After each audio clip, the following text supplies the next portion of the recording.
তাহলে এই যে উদ্ভিদের লবণ শোষণ, উদ্ভিদের লবণ শোষণ, এই লবণ শোষণ বা এটাকে আমরা খনিজ লবণ শোষণ বলতে পারি, যেহেতু মাটি থেকে নেয় এই জন্য। তাহলে উদ্ভিদের এই যে খনিজ লবণ, এই খনিজ লবণ শোষণটাকে আমরা দুই ভাগে ভাগ করতে পারবো। উদ্ভিদের খনিজ লবণ শোষণকে দুই ভাগে ভাগ করতে পারবো। কি কি স্যার? একটা হচ্ছে নিষ্ক্রিয় শোষণ,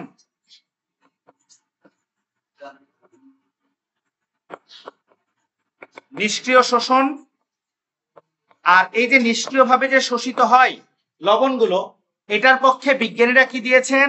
মতবাদ দিয়েছেন। তাহলে প্রথমে হচ্ছে নিষ্ক্রিয় শোষণ মতবাদ এবং পরবর্তীতে হচ্ছে সক্রিয় শোষণ মতবাদ। নিষ্ক্রিয় শোষণ শোষণ মতবাদ এবং সক্রিয় শোষণ মতবাদ। আচ্ছা, নিষ্ক্রিয় এবং সক্রিয় এই খেলাটা কেন হলো? নিষ্ক্রিয় এবং সক্রিয়, সক্রিয়তে কে প্রয়োজন হয় বলো? এটিপি প্রয়োজন হয়। সক্রিয় শোষণে এটিপি প্রয়োজন হয়, আর নিষ্ক্রিয় শোষণে এটিপি প্রয়োজন হয় না, এটিপি প্রয়োজন হয় না। তাহলে এখন আমরা একটু জানার চেষ্টা করি যে নিষ্ক্রিয় শোষণগুলো কি কি। তাহলে নিষ্ক্রিয় শোষণগুলো আমরা একটা ছন্দ দিয়ে লিখতে পারি। নিষ্ক্রিয় শোষণ মনে রাখার ছন্দ, ছন্দ কি স্যার? বা, বার, দো, আ, বাবার দোয়া, বাবার দোয়া। তাহলে আমরা দেখি এটাতে কি কি হচ্ছে। তাহলে মনে রাখবা, বা দিয়ে এক নাম্বার, বা দিয়ে হচ্ছে ব্যাপন মতবাদ, ব্যাপন মতবাদ, বা দিয়ে ব্যাপন মতবাদ। দুই নাম্বার আরেকটা বার, বার দিয়ে মনে রাখবা ব্যাপক প্রবাহ মতবাদ, ব্যাপক প্রবাহ মতবাদ। তারপরে তিন নাম্বার দো দিয়ে মনে রাখবা ডোনেন, ডোনেন সাম্যাবস্থা, ডোনেন সাম্যাবস্থা। আর আ দিয়ে মনে রাখবা হচ্ছে আয়ন বিনিময় মতবাদ, আয়ন বিনিময় মতবাদ। ওকে, ব্যাপন মতবাদ, ব্যাপক প্রবাহ মতবাদ, ডোনায়ন সাম্যাবস্থা এবং আয়ন বিনিময় মতবাদ। আর সক্রিয় শোষণের মধ্যে কি কি আছে দেখো। সক্রিয় শোষণ আমরা যে ছন্দ দিয়ে মনে রাখতে পারি সেটা হচ্ছে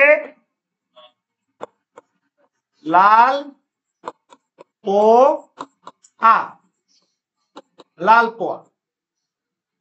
আচ্ছা, তাহলে এক নাম্বার ল দিয়ে মনে রাখবা লেসিথিন বাহক মতবাদ, লেসিথিন বাহক মতবাদ, লেসিথিন বাহক মতবাদ। আর একটা ল দিয়ে মনে রাখবা লুন্ডে গড়ের বা লুন্ডে গার্ডের, লুন্ডে গড়ের বা লুন্ডে গার্ডের মতবাদ। আর তিন নাম্বার মনে রাখবা পোয়া দিয়ে প্রোটন অ্যানায়ন ও ট্রান্সপোর্ট, ও ট্রান্সপোর্ট।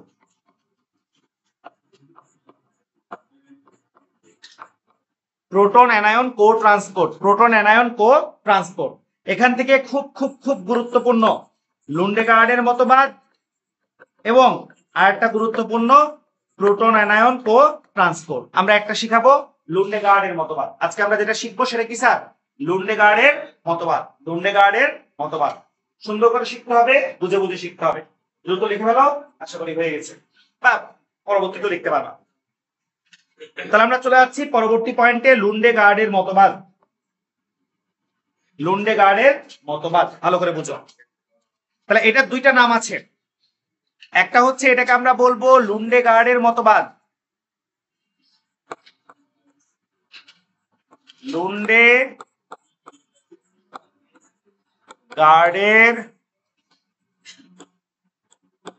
মতবাদ, অথবা এটাকে বলবা সাইটোক্রোম পাম মতবাদ, অথবা এটাকে বলবা সাইটোক্রোম পাম মতবাদ, সাইটোক্রোম পাম মতবাদ, লুন্ডেগার্ডের মতবাদ অথবা সাইটোক্রোম পাম মতবাদ, সাইটোক্রোম পাম মতবাদ। ওকে, এবার একটু বুঝতে হবে, এবার একটু মনোযোগ দিয়ে আমরা বুঝি সবাই।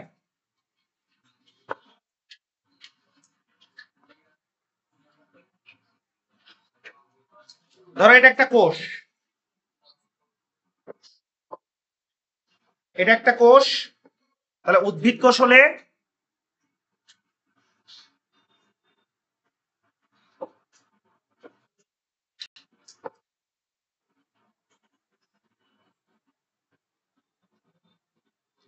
এ হচ্ছে তার ভেতরে আরেকটা লেয়ার, ঠিক আছে স্যার? তাহলে দেখো যে এই বাইরেরটা কি স্যার? বাইরেরটা হচ্ছে কোষ প্রাচীর, এখানে আমার প্রাচীর নিয়ে কোনো কাজ নাই। আর এই ভেতরেরটা কি স্যার বলেন? কোষ ঝিল্লি, কোষ ঝিল্লি। এবার সবাই বলো, আমাদের কোষ ঝিল্লি বা উদ্ভিদের কোষ ঝিল্লি যাই হোক, এটা কয় স্তরী? দ্বিস্তরী। তার মানে এই কোষ ঝিল্লির ভেতরে, এই কোষ ঝিল্লির ভেতরে ধরে নাও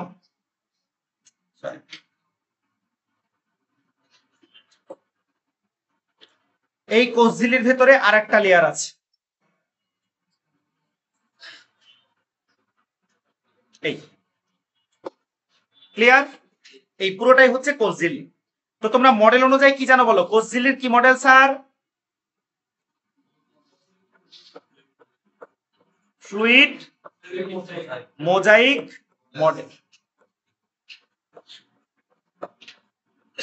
এগুলো কি sir? Phospholipid bilayer, phospholipid bilayer. বুঝতে তো অসুবিধা হচ্ছে না কারো? আচ্ছা, এবার দেখো এই জিনিসটাকে, শুধু এই জায়গাটাকে আমি যদি এইখানে লিখি, তার আগে একটু বর্ণনা আছে তোমাদের জন্য। বায়োলজির মধ্যে সাইটো মানে কি বলো? সাইট বা সাইটো মানে কোষ, ক্রোম, ক্রোম মানে কি? রঙিন। তাহলে যদি সাইটোক্রোম বলে, সাইটোক্রোম কি? কোষের মধ্যে বা কোষ ঝিল্লির মধ্যে অবস্থিত রঙিন একটা উপাদান, কোষ ঝিল্লির মধ্যে অবস্থিত রঙিন একটা উপাদান। উপাদান বলতে কেমন উপাদান এটাও জিজ্ঞেস করতে পারে। সাইটোক্রোম হচ্ছে কোষ ঝিল্লির মধ্যে অবস্থিত একটা রঙিন প্রোটিন। তাহলে আবার প্রশ্ন, প্রোটিন কি রঙিন হয়? হ্যাঁ, প্রোটিন রঙিন হলো কারণ এর মধ্যে রং পরিবহনের জন্য কি আছে? এফি। সেটা কি অবস্থায় আছে? 3+ অবস্থায় আছে। যেমন আমাদের রক্ত লাল, কেন লাল? লৌহযুক্ত হিমোগ্লোবিনের কারণে। শুধু হিমোগ্লোবিন বলবা না, তাহলে হিমোগ্লোবিনের সংকেতের মধ্যে কি আছে? এফি আছে। এখানে সাইটোক্রোমের মধ্যে কি আছে বলো? এফি আছে। ক্লিয়ার? আচ্ছা, এরপরে বোঝার বিষয় আছে। দেখো, যদি কোনো একটা যৌগ থেকে আমরা হাইড্রোজেনকে বের করে নিয়ে আসি, হাইড্রোজেনকে বের করে নিয়ে আসার প্রক্রিয়ার নাম কি? হাইড্রোজিনেশন নাকি ডিহাইড্রোজিনেশন? তাহলে এই প্রক্রিয়ার নামটা হচ্ছে, হাইড্রোজেনকে কোন একটা যৌগ থেকে বের করে নিয়ে আসলাম, ডিহাইড্রোজিনেশন।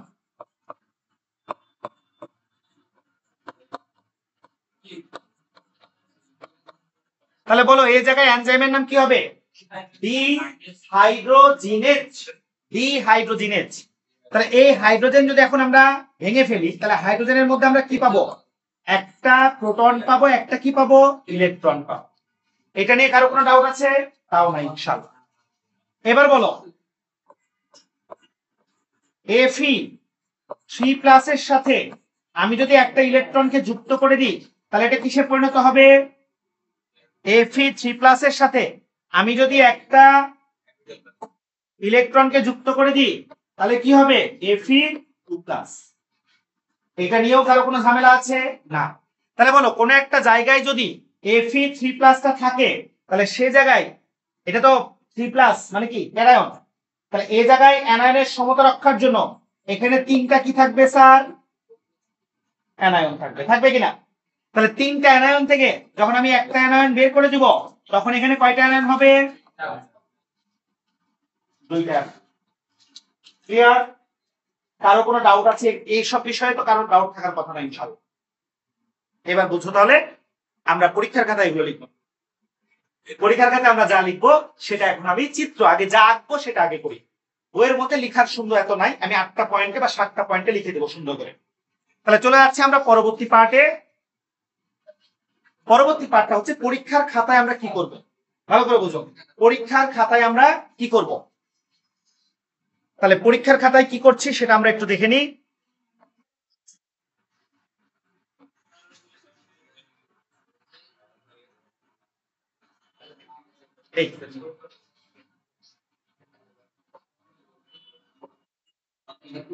দেখো ভালো করে বুঝো, এটাকে আমি ভাগ করে দিচ্ছি, এটাকে আমি ভাগ করতেছি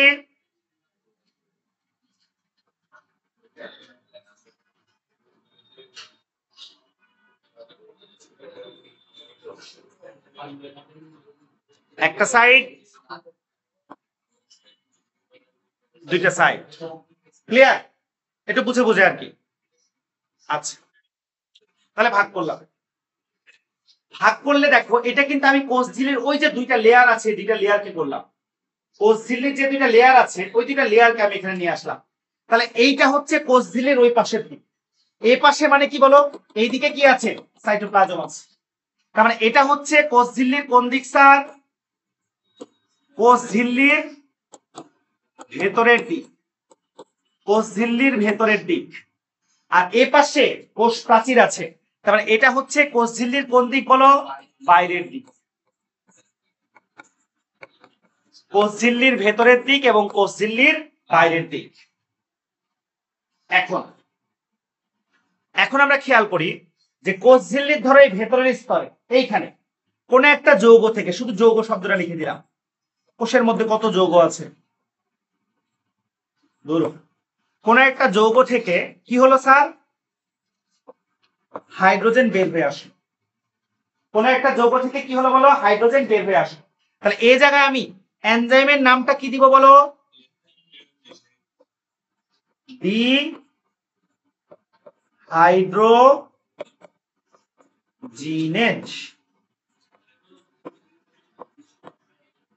ঠিক আছে কিনা? H enzyme. আচ্ছা, হাইড্রোজেন বের হয়ে আসলো এবং এই হাইড্রোজেনটা এবার বিশ্লেষিত হয়ে কিসে পরিণত হলো? H plus E minus electron. এই ইলেকট্রনটা একটা চেনের মধ্যে দিয়ে যাবে। কেন এটাকে সাইটোক্রোম পাম্প মতবাদ বা কেন এটাকে সক্রিয় শোষণ বলা হচ্ছে? সাইটোক্রোমের ভেতর দিয়ে ইলেকট্রনটা যাবে এবং এই ক্ষেত্রে এটিপি ব্যয় হবে। তাহলে আমার বাসার নিচে পানি থাকলেও এটাকে ট্যাঙ্কির উপরে তোলার জন্য বাসায় একটা পাম্প আছে। এটা হচ্ছে শক্তি খরচ করতে হয়, বিদ্যুৎ খরচ করতেছে, এখানেও তেমন এটিপি ব্যয় হবে। তাহলে সাইটোক্রোমটা কোন সিকোয়েন্সে থাকছে এটা একটু বোঝো। ধরো প্রথমে আমি দিলাম সাইটোক্রোম, তাহলে একদম ভেতরে একটা সাইটোক্রোম, মাঝখানে একটা সাইটোক্রোম, বাইরের সাইডে একটা সাইটোক্রোম। তাহলে মায়ের পেট থেকে সাইটোপ্লাজম, ধরো মায়ের পেট, তাহলে মায়ের পেট থেকে আমি যখন বের হলাম তখন আমি কি স্যার? বেবি। আমি কি? বেবি। এরপর আমি কি কিছুদিন পরে কি বলো? চাইল্ড।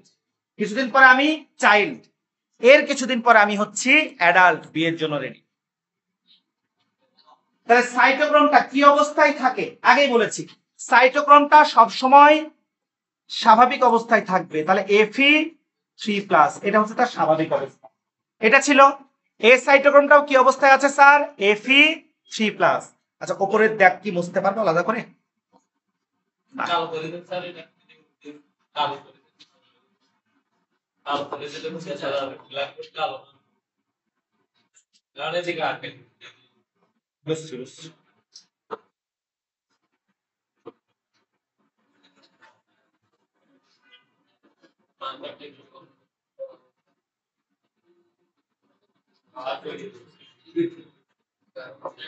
দাঁড়াও,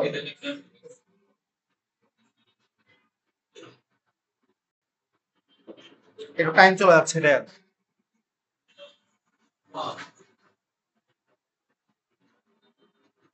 কি বুদ্ধি বলা বন্ধু, হ্যাঁ।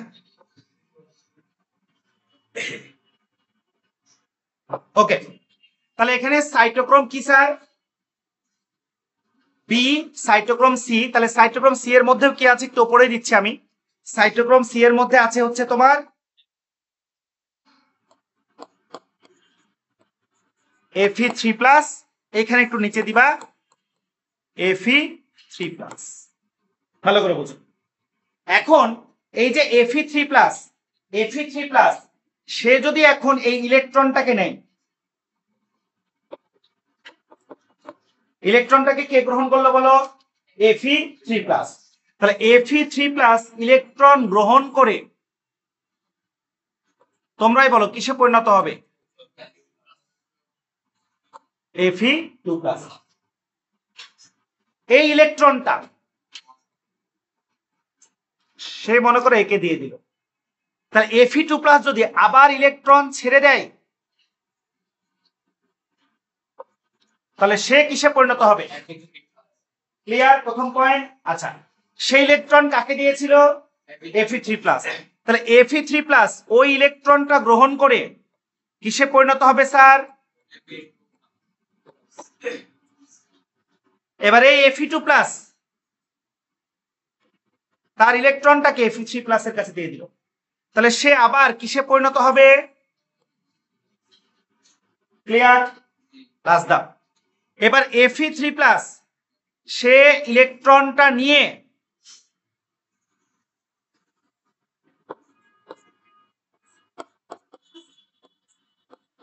কিসে পরিণত হয়েছে? Fe2+। এবার এই Fe2+ যদি ইলেকট্রন ছেড়ে দেয়, ইলেকট্রন আবার ও নিবে? ও তো একটু আগে নিয়েছে না ওর থেকে, তাহলে ও তার নিতে পারতেছে না। তাহলে Fe3+ যখন এই ইলেকট্রন ছেড়ে দিল, ইলেকট্রনটা এদিকে চলে আসে। তাহলে ইলেকট্রন ছিল কোথায় দেখো?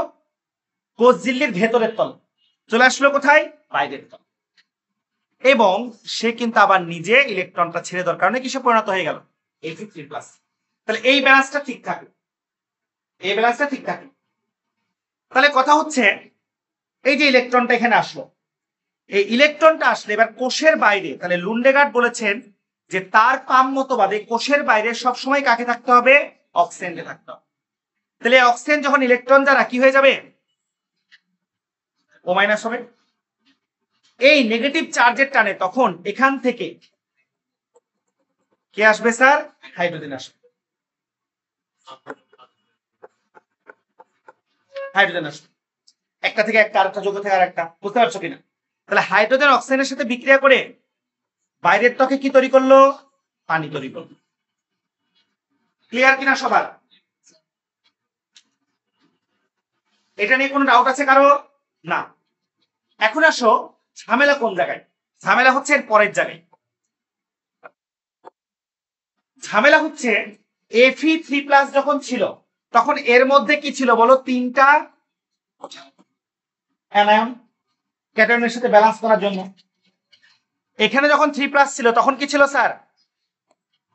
তিনটা অ্যানায়ন। এখানেও কি ছিল? তিনটা অ্যানায়ন, ঠিক কিনা? এখন এই দেখো Fe3+ যখন Fe2+ এ হলো, তাহলে তিনটা অ্যানায়ন থেকে সে কয়টা অ্যানায়ন হলো? দুইটা। আর একটা অ্যানায়ন কোথায় চলে গেল? তাহলে এই জায়গা থেকে অটোমেটিক করে সে অ্যানায়নটা কোথায় চলে আসলো? ভেতরে, কোষ ঝিল্লির ভেতরে চলে আসলো, মানে সাইটোপ্লাজমে চলে। কারণ অ্যানায়ন বেরিয়ে গেছে, ওটা চলে গেছে অটোমেটিক। এবার দেখো A2A, তাহলে এ যখন এখান থেকে আবার ইলেকট্রন দিচ্ছে 3, এর কাছে অ্যানায়ন কয়টা? তিনটা আগে থেকে। এখন সে যখন এখানে আসছে অ্যানায়ন কয়টা? দুইটা। কিন্তু এই যে এই জায়গার তিনটা থেকে যে দুইটা হলো, তাহলে এ কিন্তু দুইটা নিয়ে বসে আছে, এর একটা অ্যানায়ন ঘাটতি পড়ছে না? ওই অ্যানায়নটাকে বাইরে থেকে নিয়ে আসবে। এই নিয়ে আসাতে কে সহায়তা করবে? এটিপি। এই জন্য সে হচ্ছে একটা সক্রিয় বিষয়। তাহলে এই যে অ্যানায়নটা, এই যে এখানে দুইটা অ্যানায়ন, এটার ক্ষেত্রে এসে আবার তিনটা হবে, কারণ এ তারটাকে এখানে দিয়ে দিবে, এ তারটাকে এখানে দিয়ে দিবে।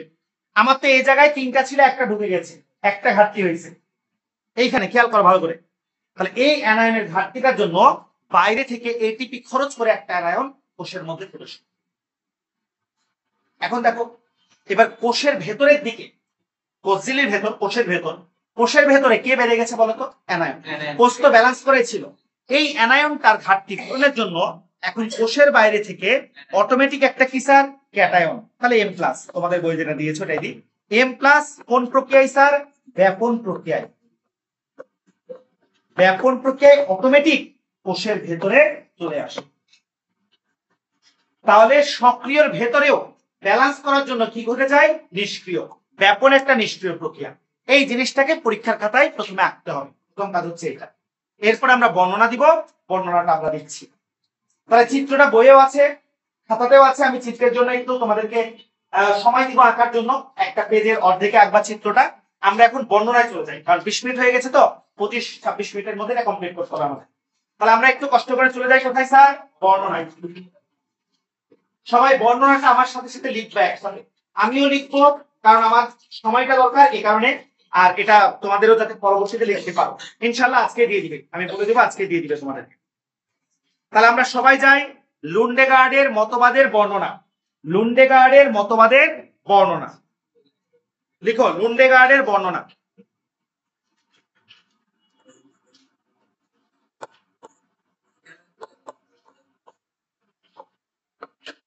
বর্ণনা, আচ্ছা বর্ণনাটা কি দেখো। প্রথমে 1954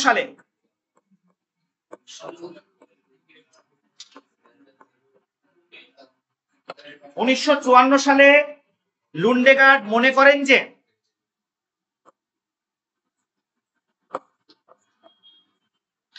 সব জায়গায় লুন্ডেগার্ড লিখেছে, তো এখানে লুন্ডেগড় লিখলাম। 1954 সালে লুন্ডেগড় মনে করেন যে, কে কি মনে করলো আল্লাহ জানে। 1954 সালে লুন্ডেগার্ড মনে করেন যে অ্যানায়ন পরিশোষণের সাথে শ্বসনের সম্পর্ক রয়েছে।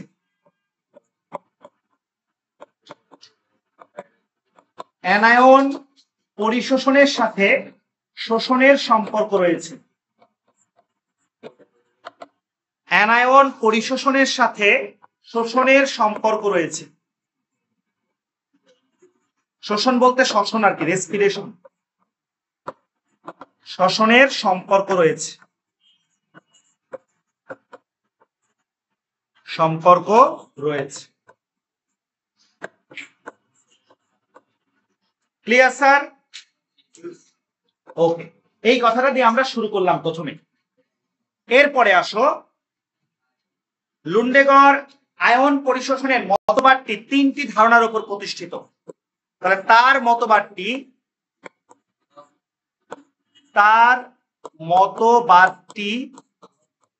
3টি ধারণার উপর প্রতিষ্ঠিত।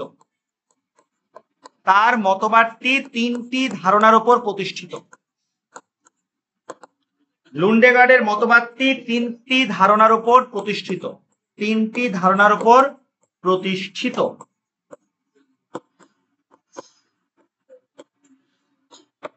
আচ্ছা, কি কি ধারণাগুলো আমরা একটু দেখার চেষ্টা করি। তাহলে তার ধারণাগুলো হলো, এক নাম্বার কথা তিনি বলতেছেন, সাইটোক্রোম পদ্ধতির মাধ্যমে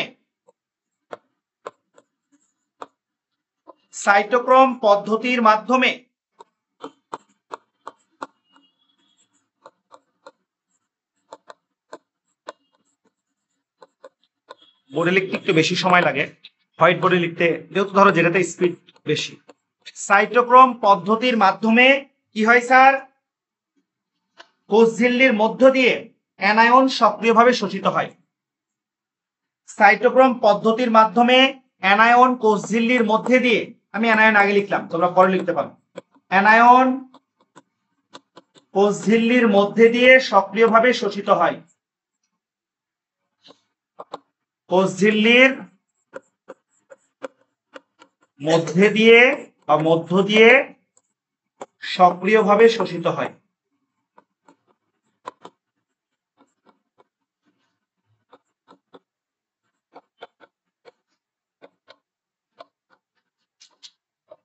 ওকে, নাম্বার 2, 2 নাম্বার বলতেছে কোষঝিল্লির বহির্ভাগে। এক্ষেত্রে তার মতবাদের 2 নাম্বার হচ্ছে কোষঝিল্লির বহির্ভাগে। একটু আগে কিন্তু আমি সবগুলোই বুঝাইছি।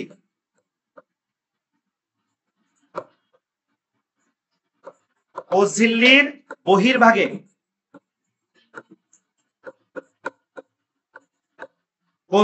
বহির্ভাগে অক্সিজেন উপস্থিতির প্রয়োজন হয়।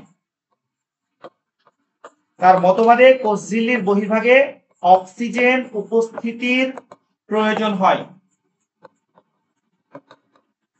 কোষ ঝিল্লির বহির্ভাগে অক্সিজেন উপস্থিতির প্রয়োজন হয়।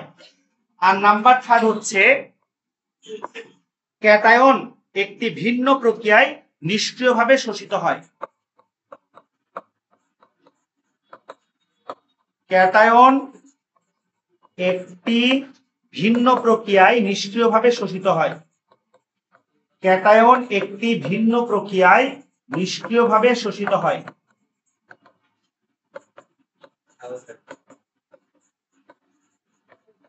ক্যাটায়ন একটি নিষ্ক্রিয় প্রক্রিয়ায় একটি ভিন্ন প্রক্রিয়ায় নিষ্ক্রিয়ভাবে শোষিত হয়।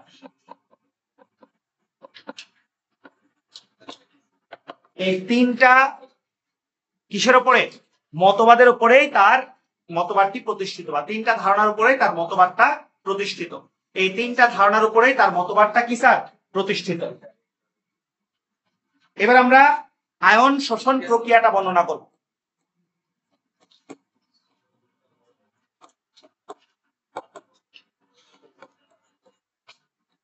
তাহলে এবার আমরা প্রক্রিয়াতে চলে যাচ্ছি, প্রক্রিয়া বর্ণনা করব। 1 নাম্বার পয়েন্ট দিয়ে দিয়ে লিখবা, এবং আমার কথার সাথে মিলতেছে কিনা একটু চিত্রের দিকে বললে আমি পেজ বাড়াই নিয়ে যাব, সমস্যা নাই। 1 নাম্বার, কোষ ঝিল্লির অভ্যন্তরের দিকে বা কোষ ঝিল্লির ইনার স্পেসে দেখো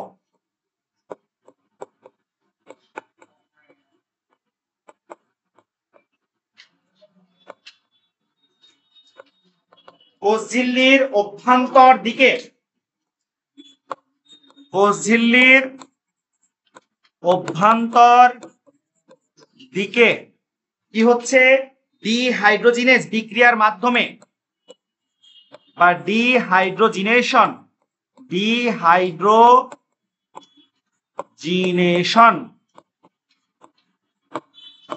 বিক্রিয়ার মাধ্যমে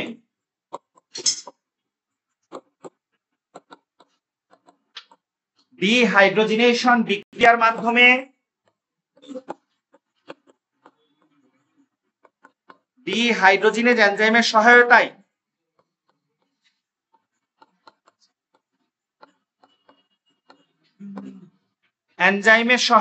কি হয়েছে? তোমরা কিন্তু আমি বর্ণনা করে দিয়েছি। ডিহাইড্রোজিনেজ এনজাইমের সহায়তায় কে ভেঙে স্যার? হাইড্রোজেন ভেঙে, তাই না? তাহলে সহায়তায় just D H plus proton ও এবং ইলেকট্রন সৃষ্টি হয়। প্রোটন ও ইলেকট্রন সৃষ্টি হয়। প্রোটন ও ইলেকট্রন সৃষ্টি হয়। প্রোটন ও ইলেকট্রন সৃষ্টি হয়। প্রোটন ও ইলেকট্রন সৃষ্টি হয়। ঠিক আছে, প্রথম লাইন হলো। এবার নাম্বার 2, দ্বিতীয় লাইনে যাই আমরা। ইলেকট্রন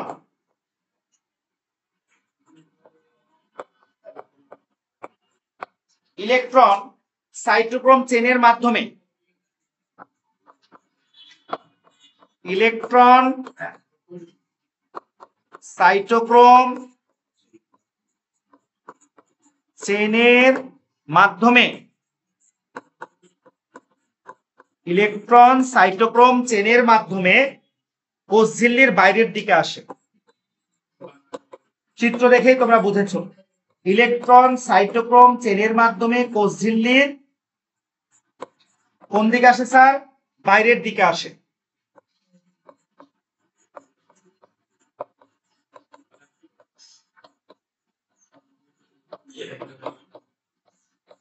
বাইরের দিকে আসে এবং সর্বশেষ সাইটোক্রোম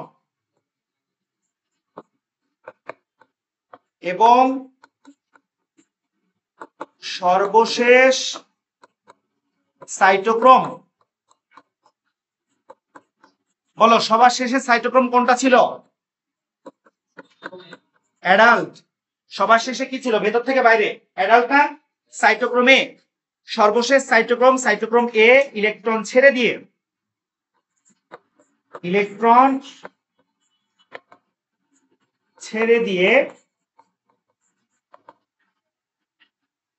অ্যানায়ন গ্রহণ করে।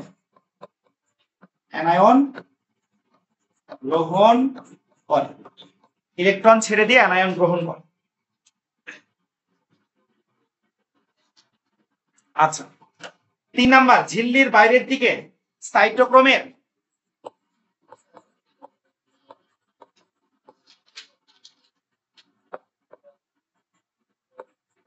ঝিল্লির, তোমার বই ব্যাখ্যা থাকলে আমি এত কষ্ট করে লিখতাম না। ঝিল্লির বাইরের দিকে সাইটোক্রোমের বিজারিত আয়ন, ঝিল্লির বাইরের দিকে সাইটোক্রোমের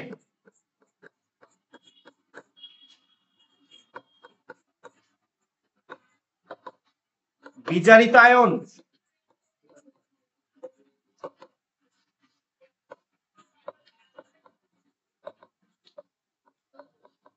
Fe2+, সাইটোক্রোমের বিজারিত আয়ন Fe2+ ইলেকট্রন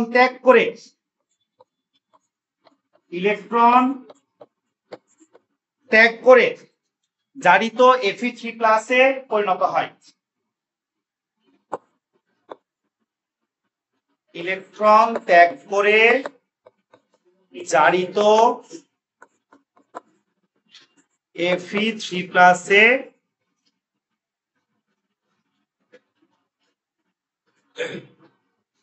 পরিণত হয়।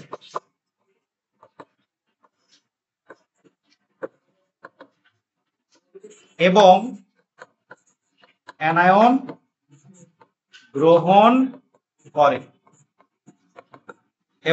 গ্রহণ করে। তিনটা গেছে, আর তিনটা। এরপর আসো 4 নাম্বার। 4 নাম্বার কি স্যার?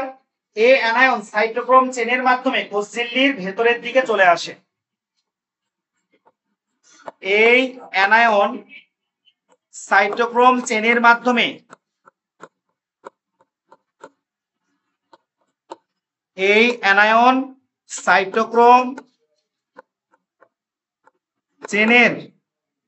মাধ্যমে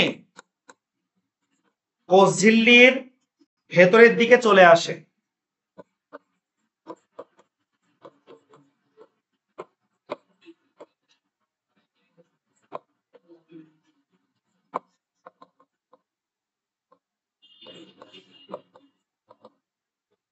কোষঝিল্লির ভেতরের দিকে চলে আসে।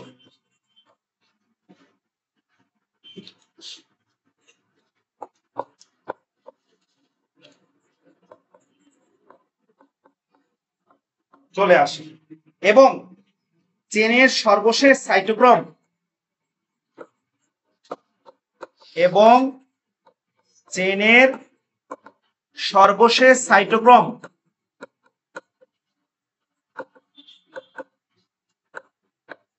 বলো সবচেয়ে ভেতরের দিকে কোন cytochrome?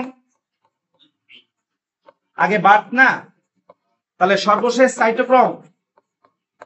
Cytochrome B. Cytochrome B anion ছেড়ে দিয়ে, এখানে অ্যানায়নই লিখলাম, এ মাইনাস লেখা উচিত ছিল, আচ্ছা এ মাইনাসটাও লিখে দিই। অ্যানায়ন এ মাইনাস ছেড়ে দিয়ে পুনরায় ইলেকট্রন গ্রহণ করে বিজারিত হয়। তার মানে আবার বিষয়টা চলতে থাকে। অ্যানায়ন ছেড়ে দিয়ে পুনরায়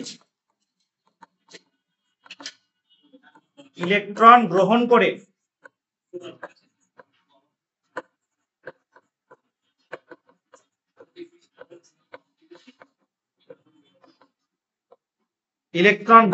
কি হয় স্যার? বিজারিত হয়। 5 নাম্বার মনে রাখবা, এই অ্যানায়ন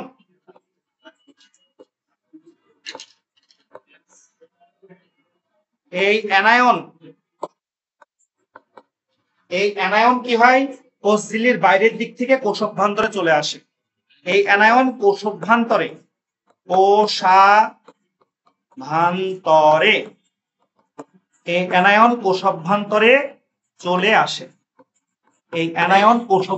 চলে আসে। 6 নাম্বার মনে রাখবা, কোষঝিল্লির বাইরের দিকে যে ইলেকট্রন মুক্ত হয়,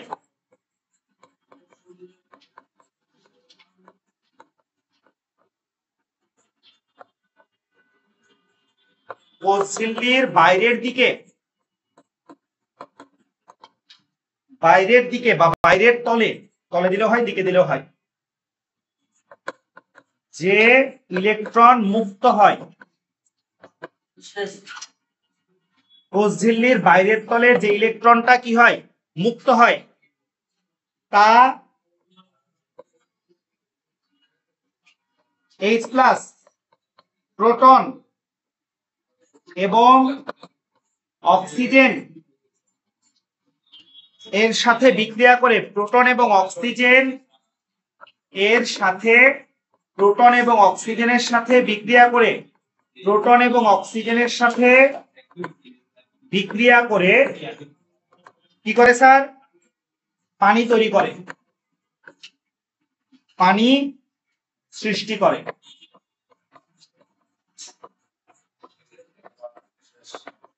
পানি সৃষ্টি করে। লাস্টে মনে রাখবা, শোনো 6টা তো 7টা বলেছিলাম তোমাদেরকে, একদম একটা জিনিসের জন্য আর আঁকাবাঁকা করে লাভ নাই। যে কোষ ঝিল্লির বাইরের দিকে প্রোটনটা পানি তৈরি করলো, ঠিক আছে, মানে বাইরে থেকে অক্সিজেন আর ভেতরের প্রোটন। এভাবে অ্যানায়ন পরিশোষণের ফলে কোষাভ্যন্তরে, এভাবে অ্যানায়ন তো গেল ভেতরে, এভাবে অ্যানায়ন পরিশোষণের কারণে কোষাভ্যন্তরের মধ্যে অ্যানায়নের ঘনত্ব বেড়ে গেল।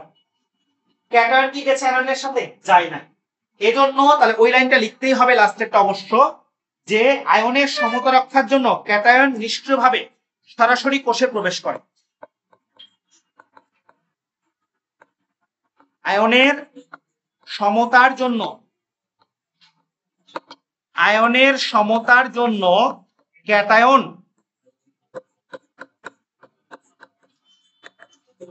নিষ্ক্রিয়ভাবে সরাসরি কোষাভ্যন্তরে প্রবেশ করে। নিষ্ক্রিয়ভাবে সরাসরি কোষাভ্যন্তরে প্রবেশ করে।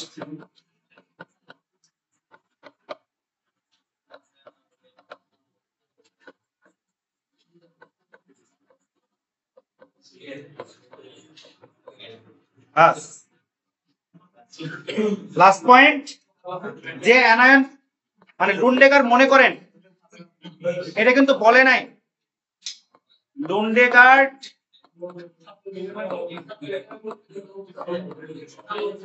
লুন্ডেগার্ড মনে করেন কি স্যার?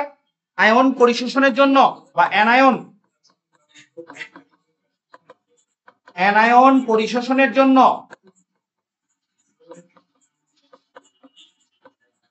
দেখো, উনি কিন্তু বিক্রিয়ার মধ্যে বলেন নাই, কিন্তু উনি বলে দিয়েছেন, মানে মনে করেছেন জাস্ট। তাহলে লুন্ডেগার্ড মনে করেন অ্যানায়ন পরিশোষণের জন্য শক্তি, এখানে শক্তি কে স্যার? এটিপি শক্তির প্রয়োজন পড়ে। অ্যানায়ন পরিশোষণের জন্য শক্তির প্রয়োজন পড়ে। একটু চিত্রের সাথে বাসায় যে পড়াটা কমপ্লিট করবা, দেখবা হয়ে যাবে তোমাদের। চিত্রের সাথে যে কমপ্লিট করবা,